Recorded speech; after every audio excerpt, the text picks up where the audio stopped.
Le 3 avril 2002, à Compton, un homme fait le plein de sa Denali noire à une station Chevron bondée. Deux inconnus surgissent et tirent 4 balles dans sa poitrine. La victime s'appelle Alton Bintry MacDonald, garde du corps du patron de Death Row Records, Suge Knight.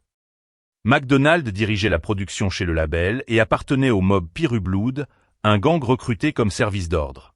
Son frère aîné, surnommé Mob James, travaillait aussi pour la maison de disques.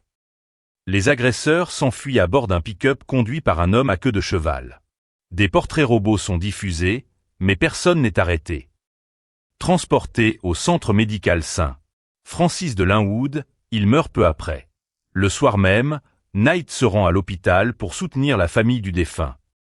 Ce meurtre s'inscrit dans une série.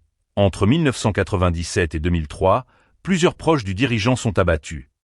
Les enquêteurs soupçonnent une vendetta menée par George G. Williams, un ancien membre indépendant de son entourage, cherchant à se venger du label et du gang.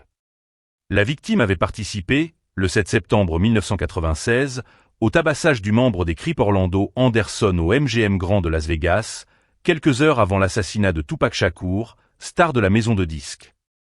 L'homme d'affaires s'était entouré de plusieurs factions rivales de Blood, les Luder Park Piru et les Fruitown Piru, réunis sous sa bannière malgré leurs guerres internes.